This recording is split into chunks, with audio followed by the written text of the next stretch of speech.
tous, c'est Lo.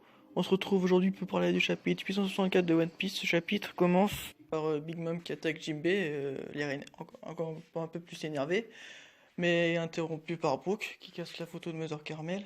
On sait toujours pas qui c'est, mais j'espère bien qu'on le saura dans la suite. Ça serait l'intervention de Brook, la met encore plus en colère. Du coup, déjà qu'il était bien énervé après que le fils soit gâté son gâteau de mariage, ça l'énerve. Ça fait qu'il énerve encore plus l'intervention de Brook. Je pense bien que ça va être le début de la fin pour elle.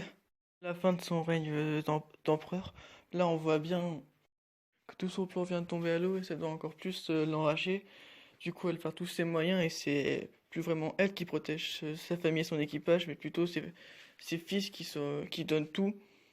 Ses fils et ses filles d'ailleurs qui donnent tout pour la protéger et pas qu'elle se fasse tuer. Et je pense bien que là, ça va vraiment être la fin de son règne d'empereur, qu'elle va sûrement mourir ou être totalement battue à la fin de cet arc. On découvre également deux nouveaux fils de la famille Charlotte.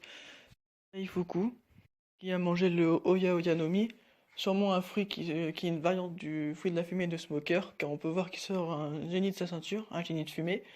Le Oya, il se réfère à la fumée qui se répand ou un aliment moelleux. Je pense bien que le fruit de Taifuku, c'est un paramécia.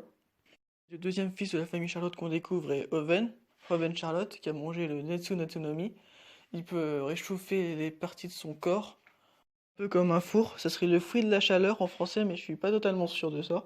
Il me semble bien que Luffy ait déjà affronté un ennemi sur une île de totalement glace, qui était un chasseur de primes, qui avait déjà un fruit qui s'appelait comme ça.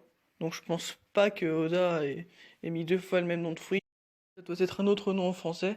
Ensuite, il y a l'aveu de défaite du Garma de Val-Six. On peut tous les voir, tous les fils et le père, encerclés et menacés avec d'une balle dans la tête par des membres de la famille Charlotte. Ce qui signifie surtout leur aveu de défaite, c'est Sanji qui commence à pleurer. On aurait pu penser que c'était l'homme le plus fort du Garma, genre qui était fort et tout. Eh ben non, il se met à pleurer parce qu'il a mourir, ce qui signifie très clairement que les Garma assument leur défaite face à Big Mom. Puis Katakuri arrive, découvre un nouvel aspect de son équipe d'observation.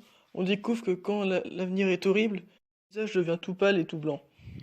Katakuri arrive donc au moment où Capone venait d'arrêter Luffy pour lui faire encore croire à Big Mom qu'il était de son côté, et pour les empêcher de créer ce futur.